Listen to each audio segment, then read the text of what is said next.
In the name of the Father, and of the Son, and of the Holy Spirit.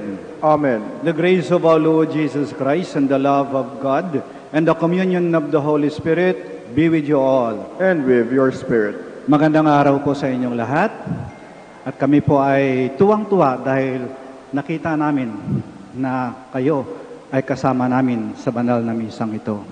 And to be worthy to offer this holy sacrifice of the Mass, we prepare ourselves by calling to mind our sins, and in all humility we ask the mercy and the forgiveness of the good Lord.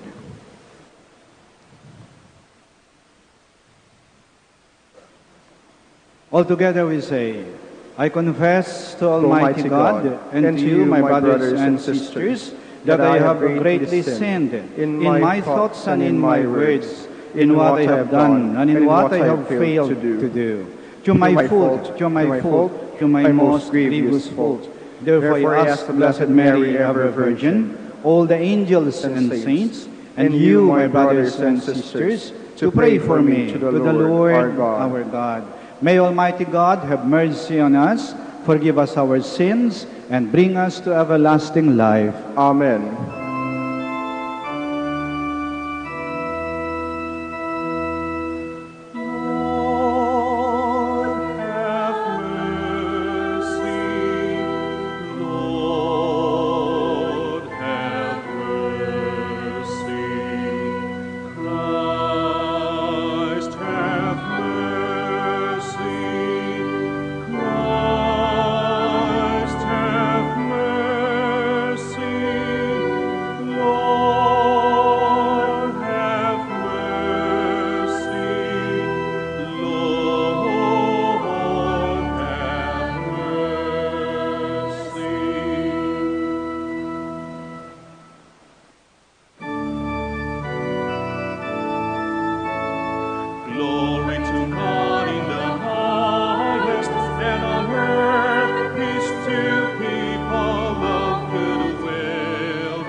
Let us pray. Grant, O Lord, that we may always revere and love your holy name, for you never deprive of your guidance those who set firm on the foundation of your love. To our Lord Jesus Christ, your Son, who lives and reigns with you, in the unity of the Holy Spirit, one God, forever and ever. Amen. Please be seated. A reading from the book of the prophet Jeremiah.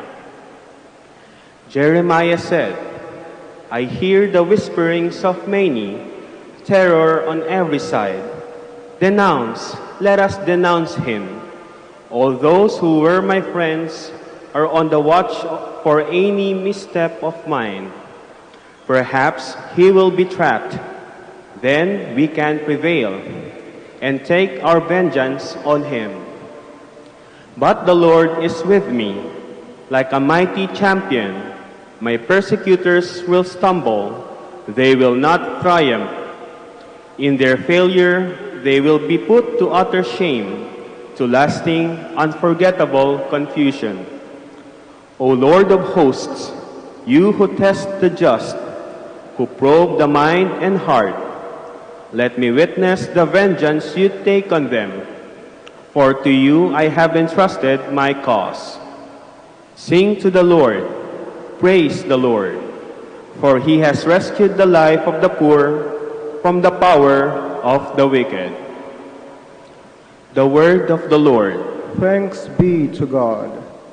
Lord, in your great love, answer me. Lord, in your great love, answer me. For your sake I bear insult, and shame covers my face. I have become an outcast to my brothers, a stranger to my children, because zeal for your house consumes me, and the insults of those who blaspheme you fall upon me. Lord, in your great love, answer me.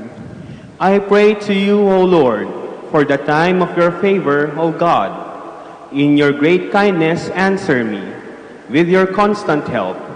Answer me, O Lord, for bounteous is your kindness. In your great mercy, turn toward me. Lord, in your great love, answer me. See, you lowly ones, and be glad.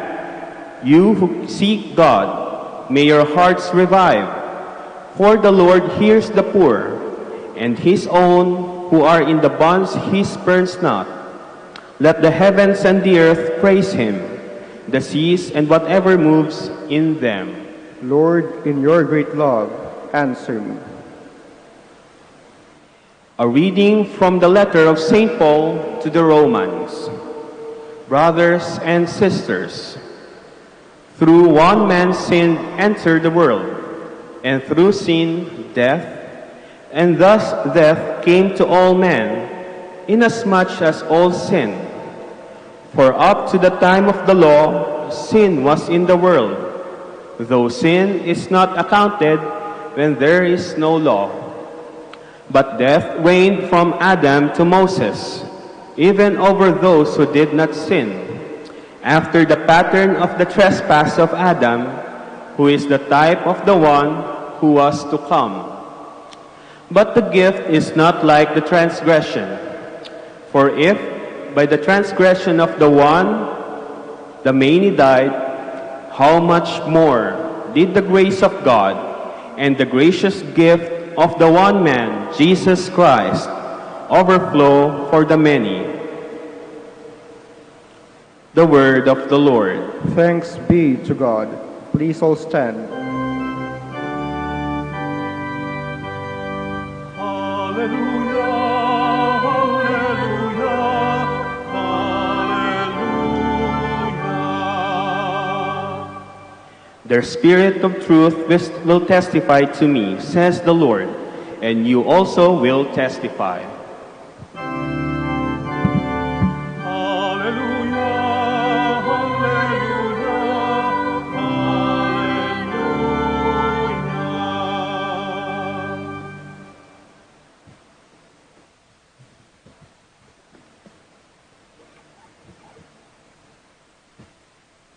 The Lord be with you. And with your spirit.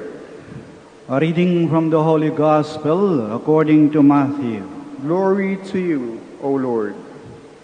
Jesus said to the 12, "Fear no one.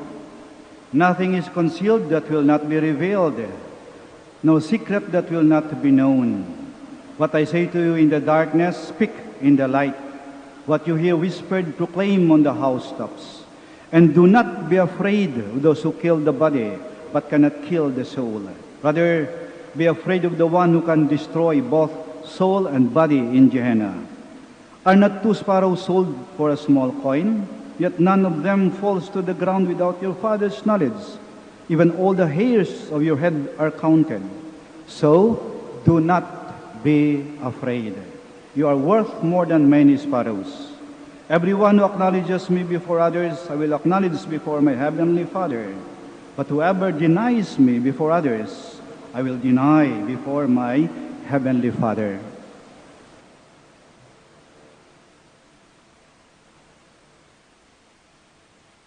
The Gospel of the Lord. Praise to you, Lord Jesus Christ. Please be seated. Kayo ba ay matapang? Ano bang kahulugan ng pagiging matapang? Yun bang hindi natatakot? Yun bang walang kinatatakutan? Kailangan nating makaramdam ng takot. Kasi hindi ka normal kapag ka hindi ka nakakaramdam ng takot. Para kang manhid. Wala kang pakiramdam. Wala kang reaksyon sa mga nagaganap at nangyayari sa iyong paligid. Wala kang pakialam sa kaguluhan, karahasan, kahirapan, pagkalat ng virus na nakakamatay, kawalan ng kabuhayan, kawalan ng katarungan, kawalan ng kasiguruhan. Lahat ng ito ay nagdadala ng takot sa atin. Paano na tayo?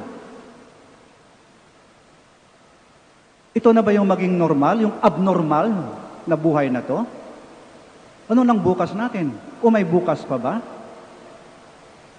Sana tayo pupulutin. Kaya sa Ebanghelyo ngayon, magandang sinabi ng Panginoon, huwag kayong matakot. Inaamin niya na tayong mga tao ay sadyang matakutin. Natatakot tayo. Alam niya yon. Ibig sabihin, huwag kayong mawalan ng pag-asa.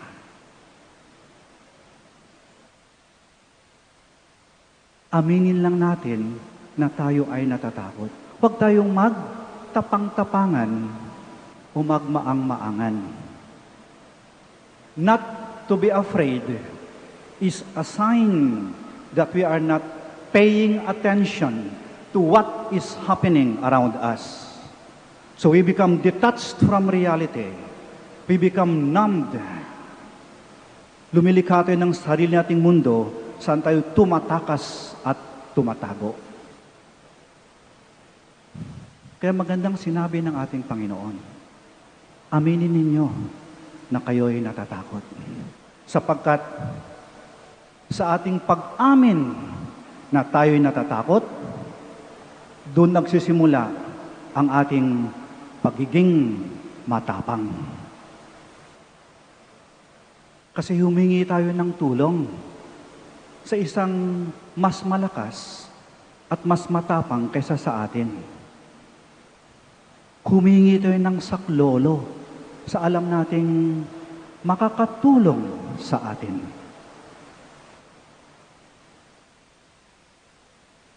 Noong panahon namin, 1950s, pag may brown out, yung tawag namin doon ay blackout. Naalaala yan ng mga kababata ko rito. Blackout. Kasi total darkness. Madilim na madilim, no, kapag ka nangyari yun sa gabi. Complete darkness. Naalala ko noon, nasa elementarya ako. Tapos na namin kumain ng hapunan. Ginagawa ko yung assignment ko sa sala. Nag-iisa ako. Yung nanay at tatay, mga kapatid ko, nasa kusina lahat. Biglang namatay yung ilaw. Madilim na madilim. Wala akong makita. Hindi ako makagalaw. Nangapa ako, wala akong makapa. At sumigaw ako, "Tay, natatakot ako." At mula sa kung saan, narinig ko yung tinig ng tatay, "Nak, huwag ka matakot, andito lang ako." Malaking ginhawa pala yun, na kapag kayo takot na takot, kayo nag-iisa, tapos may marinig kang pamilyar na tinig, yung alam mong taong malapit at tagawal sa loob, sabihin, "Huwag kang matakot, nandito lang ako." Nabubuhayan ka ng loob. At di nga nagtagal, narinig ko yung pagkiskis ng posporo. At mula sa isang palito, lumitaw ang liwanag. na nagsindi ng kandila at unti-unti lumapit yung tatay ko, dala yung liwanag. Nawala yung takot ko. Siya nga pala, ngayon ay Father's Day. Yung mga tatay, hindi lang sila haligi ng tahanan. Kuminsan, ilaw din ng tahanan. Kasi sila din ang tumulong sa pagpawi ng dilim sa ating buhay. Tinuruan nila tayong huwag matakot. Tinuruan nila tayong huwag matakot na gawin natin ang una nating hakbang nung mga sanggol pa tayo. Huwag kang matakot. Kahit madapa ka, sasaluhin kita. Lika. Huwag kang matakot na umakbang. Tinuruan tayong huwag matakot sa butiki, sa daga, sa aso, sa pusa. Tinuruan tayong huwag matakot na lumabas ng bahay. Maglaro sa lupa. Lumangoy sa dagat. Tinuruan tayong huwag matakot na umakyat sa puno. Tumawid sa ilog. Tumawid sa kalsada. At harapin ang mundo. Tinuruan tayong lumakbay palayo ng ating bahay upang makamtan natin ang ating mga pangarap. Kaya, salamat po mga tatay, mga ama, mga daddy, papa. Salamat po. Happy Father's Day. Yan ha. Yung mga tatay, liwanag din ng tahanan. Pinapawi nila ang ating takot. Kaya sa misang to, lalahanin yung pagdasal yung mga tatay ninyo ha.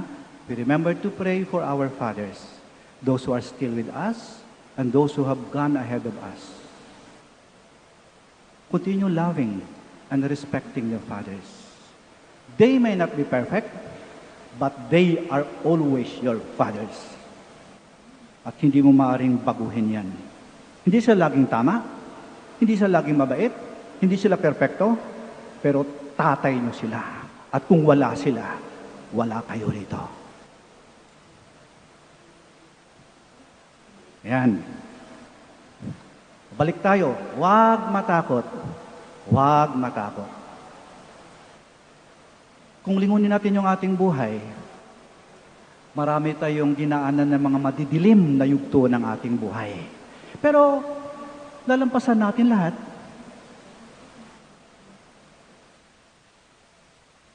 Nagkasakit ka, na-aksidente, na-operahan, na-ospital, namatayan, eto ka pa rin. Nawalan ng trabaho, bumagsak ang negosyo, nakanda hirap-hirap, nakanda utang-utang, eto ka pa rin.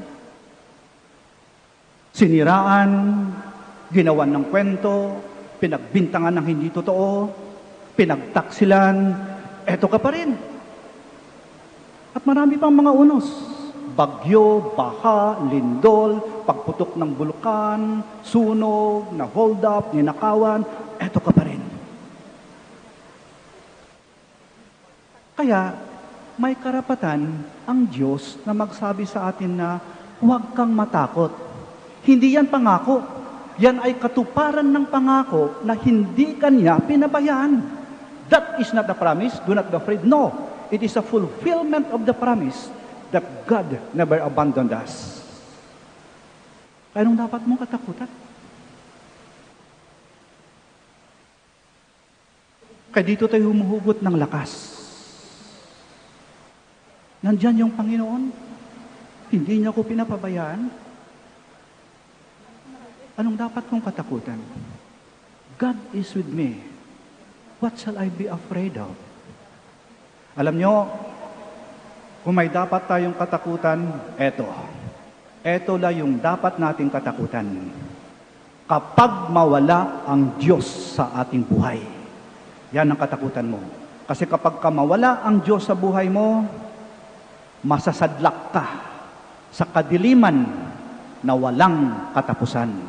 At ang tawag doon ay impyerno. Pag nawala ang Diyos sa iyong buhay. Kaya damhin natin ang tinig ng Panginoon. Huwag kang matakot. Huwag kang matakot. Narito ako. Patuloy tayong magdasal. Patuloy tayong lumapit sa ating Panginoon at sa ating mahal na ina. Sabihin natin, Panginoon, mahal na ina, nakakaramdam po kami ng takot. Kinakabahan po kami. Tao lang po kami. Pero alam namin na nariyan kayo. Hindi nyo kami pababayaan. Pinapatunayan nyo to eh. Hindi nyo kami patutunayan. Kaya Panginoon, magkakaroon kami ng sapat na lakas. Sapat na tapang. Alam na namin kung ano ang kahulugan ng pagiging matapang. Ang aming paniniwala na hindi kami pinapabayaan ng Diyos. Kapiling namin lagi siya. Kasama namin lagi siya. Kami ay totoong matapang. Let us all stand to profess our faith. I believe in one God, the Father Almighty, maker of heaven and earth, of all things visible and invisible. I believe in one Lord Jesus Christ, the only begotten Son of God, born of the Father before all ages, God from God, light from light, true God from true God, begotten, not made, consubstantial with the Father. Through him all things were made. For us men and for our salvation, he came down from heaven, and by the Holy Spirit was incarnate of the Virgin Mary, and became man. For our sake he was crucified under Pontius Pilate. He suffered death and was buried, and rose again on the third day in accordance with the Scriptures. He ascended into heaven, and is seated at the right hand of the Father. He will come again in glory to judge the living and the dead, and his kingdom will have no end. I believe in the Holy Spirit, the Lord, the giver of life, who proceeds from the Father and the Son, who with the Father and the Son is adored and glorified, who has spoken through the prophets. I believe in one holy, Catholic, and Apostolic Church. I confess one baptism for the forgiveness of sins, and I look forward to the resurrection of the dead and the life of the world to come. Amen. In Jesus Christ, we are reconciled with the Father and made His adopted children. Confident of the Father's love, we will not be afraid. Let us raise our petitions for the needs of the Church, our nation, and the whole world. Our response is, Lord, hear our prayer. Lord, hear our prayer. For the Church, the people of God, may she persevere in proclaiming the gospel and lead men and women to Christ, the true light that enlightens every human being. We pray. Lord, hear our prayer. For Pope Francis, the bishops, priests, deacons, and all the baptized, may they witness to the saving power of the gospel, even amid opposition, unbelief, and lukewarmness. We pray. Lord, hear our prayer. For government and civil leaders, may they help safeguard human dignity, promote peace among people, and attend to the needs of the poor, the weak, and the voiceless in society. We pray. Lord, hear our prayer. For the families of our nation and of the whole world, may the Lord inspire every family to embody the good news of Jesus. We pray. Lord, hear our prayer. For our sick brothers and sisters, and all those who have gone ahead of us, may the Lord bring them the comfort they need and show them the hope of eternal life. We pray. Lord, hear our prayer.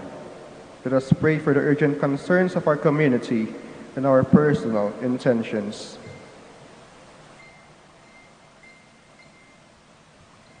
We pray.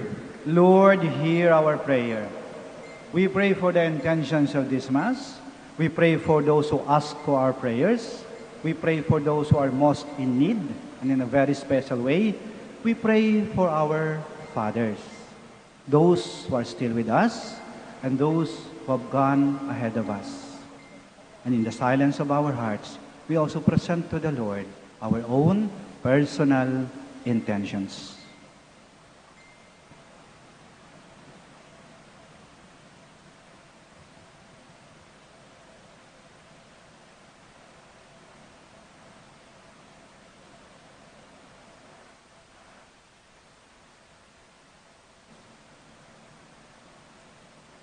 Almighty Father, hear the prayers of your people.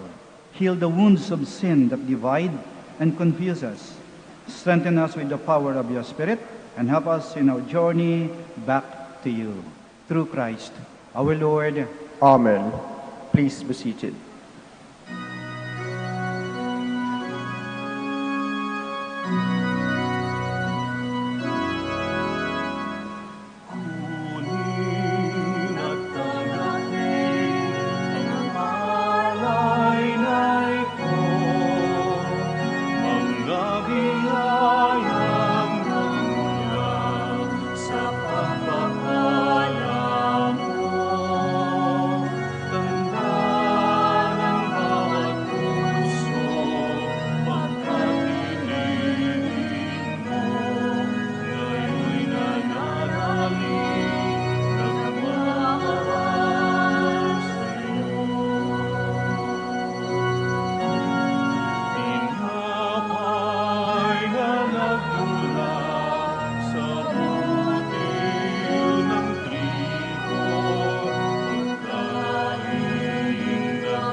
Stand. Pray, my dear friends, that our sacrifice may be acceptable to God, the Almighty Father. May the Lord accept the sacrifice at your hands for the praise and glory of his name, for our good and the good of all his holy church.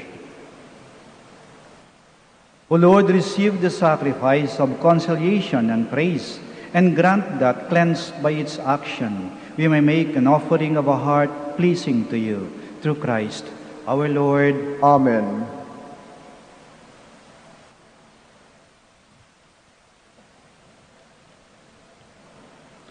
The Lord be with you. And with your spirit. Lift up your hearts. We lift them up to the Lord. Let us give thanks to the Lord our God. It is right and just. It is truly right and just, our duty and our salvation, always and everywhere to give you thanks, Lord, Holy Father, Almighty and eternal God. For we know it belongs to your boundless glory that you came to the aid of mortal beings with your divinity, and even fashioned for us a remedy out of mortality itself, that the cause of our downfall might become the means of our salvation through Christ our Lord. To him the host of angels adores your majesty and rejoices in your presence forever. May our voices, we pray, join with theirs in one chorus of exultant praise as we acclaim.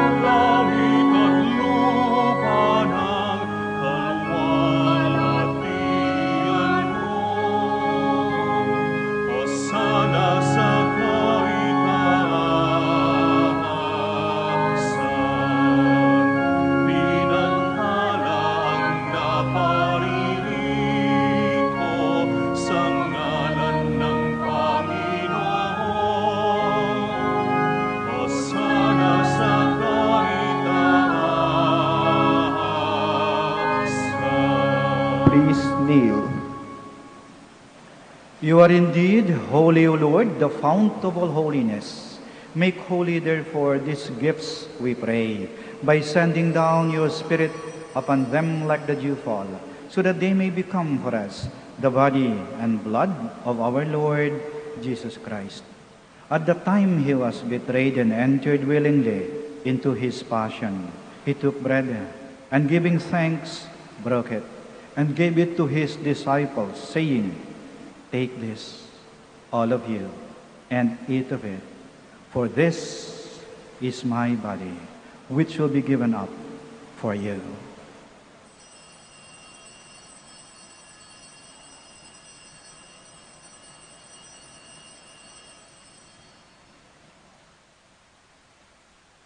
In a similar way, when supper was ended, he took the chalice, and once more giving thanks, he gave it to his disciples, saying, "Take this, all of you, and drink from it. For this is the chalice of my blood, the blood of the new and eternal covenant, which will be poured out for you and for many for the forgiveness of sins. Do this in memory of me."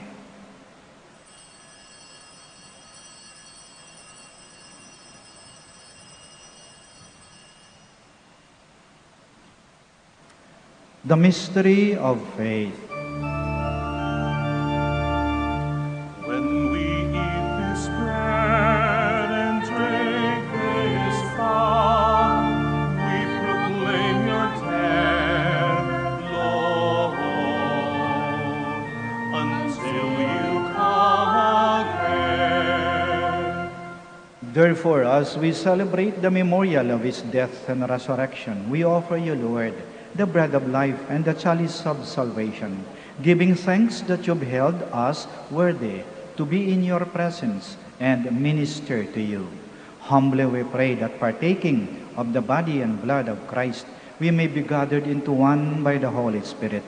Remember, Lord, your church spread throughout the world, and bring her to the fullness of charity, together with Francis, our Pope, Socrates, our Bishop, Fidelis, his auxiliary bishop, and all the clergy.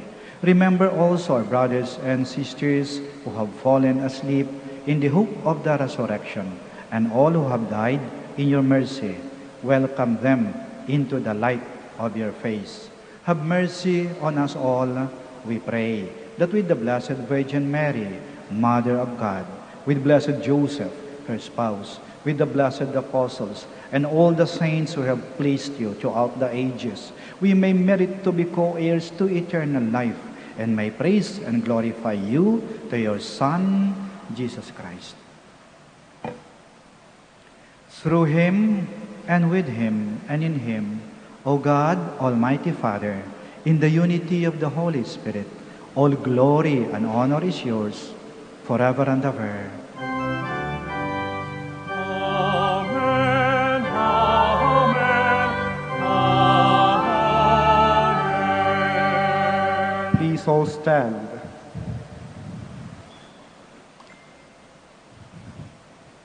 God is our Father. We are his children. He is always with us. We have nothing to be afraid of. Now in loving confidence, we pray to our Father in the words Christ taught us.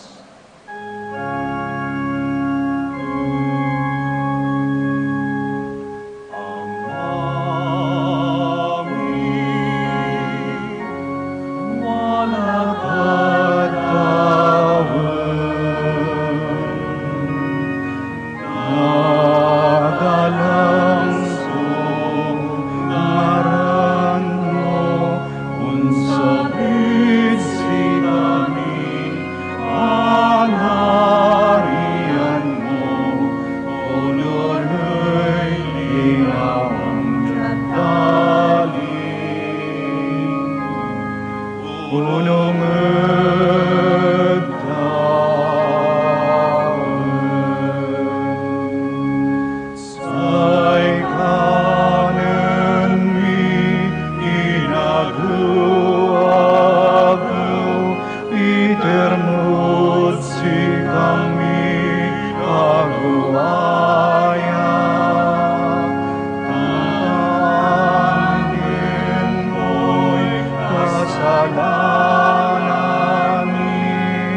punong napanamahan,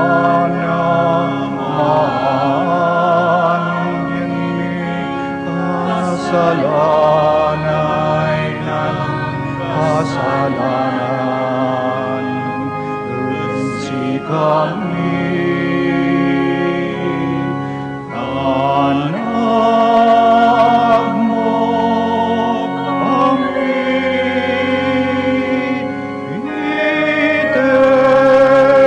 iterpuso,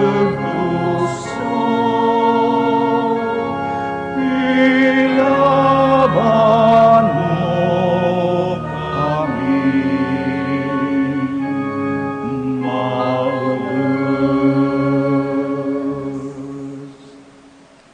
Deliver us, Lord, we pray, from every evil. Graciously grant peace in our days, that by the help of your mercy, we may be always free from sin and safe from all distress, as we await the blessed hope and the coming of our Savior, Jesus Christ. For the kingdom, the power, and the glory are yours, now and forever.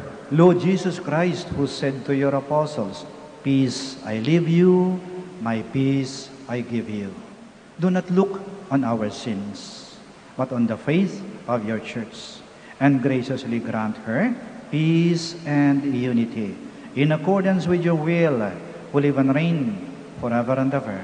Amen. The peace of the Lord be with you always. And with your spirit. We offer each other the sign of peace. Peace be with you. Peace be with you. Peace be with you.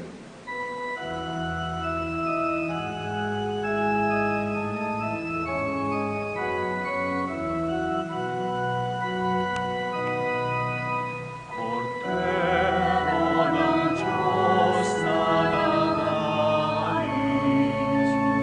ng mga Kasalanan ng mundo, maawa ka sa amin. Cordero ng Diyos, maawa ka. Cordero ng Diyos na nag-aalis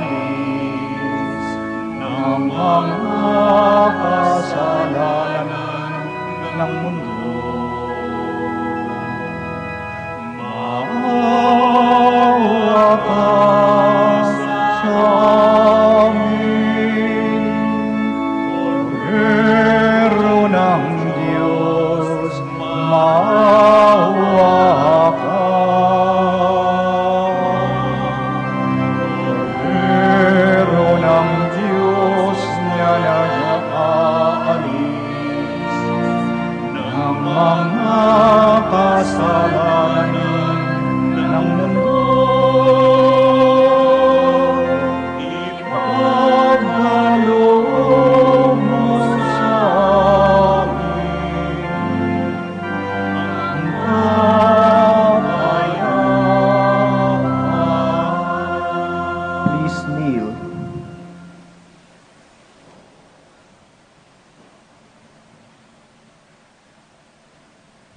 Here is Jesus Christ in the Eucharist. He is our Lord, He is our Savior, He is our friend. With Him in our midst, we have nothing to be afraid of. He is the Lamb of God who takes away the sins of the world. Blessed are those called to the supper of the Lamb. Lord, I am not worthy that you should enter under my roof, but only say the word, and my soul shall be healed.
Please all stand.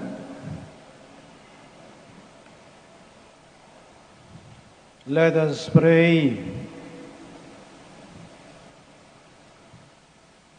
Renewed and nourished by the sacred body and precious blood of your Son, we ask of your mercy, O Lord, that what we celebrate with constant devotion may be our sure pledge of our redemption. Through Christ, our Lord. Amen. We'll now pray the Oratio Imperata. Please kneel. Siluhod po tayo. God our Father, we come to in our need to ask your protection against the COVID-19 that has claimed lives and has affected many. We pray for your grace for the people tasked with studying the nature and cause of this virus and its disease and of stemming the tide of its transmission.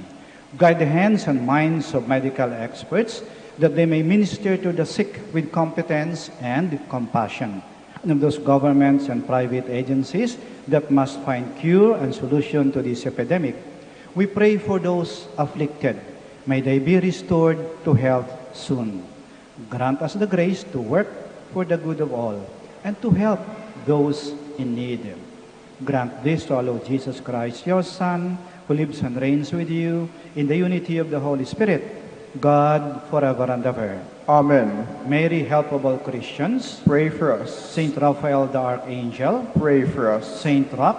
Pray for us. Saint Lorenzo Ruiz. Pray for us. Saint Pedro Calungsod. Pray for us. Please stand. Maraming salamat po sa inyong pakikiisa sa banal na misa. Kayo pong pumunta rito, narito ngayon sa loob ng simbahan, at kayong sa inyong mga tahanan at nanood. Maraming salamat po sa inyo. The Lord be with you. And with your spirit. May Almighty God bless you, the Father, the Son, and the Holy Spirit. Amen. Our celebration of the Mass is ended. Go to love and to serve the Lord. Thanks be to God. Prayer for the blessing of the sick.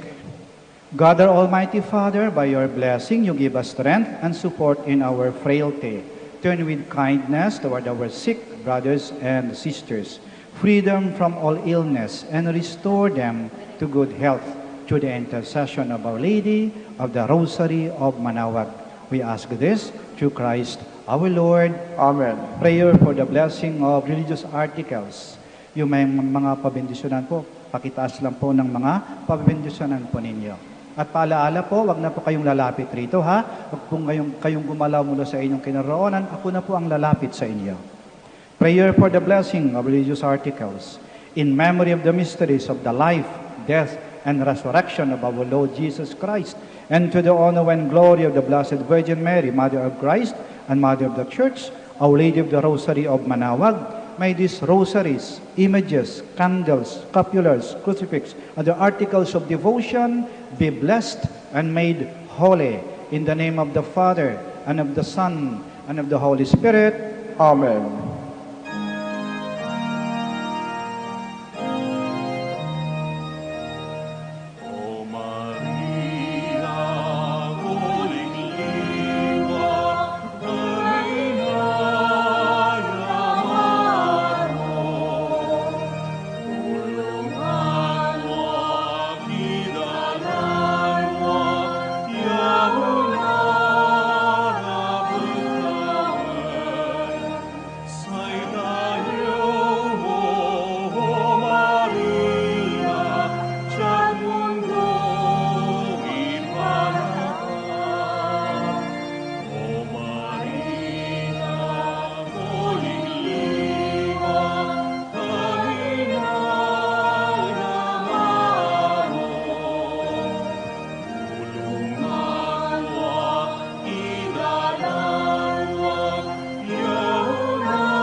One.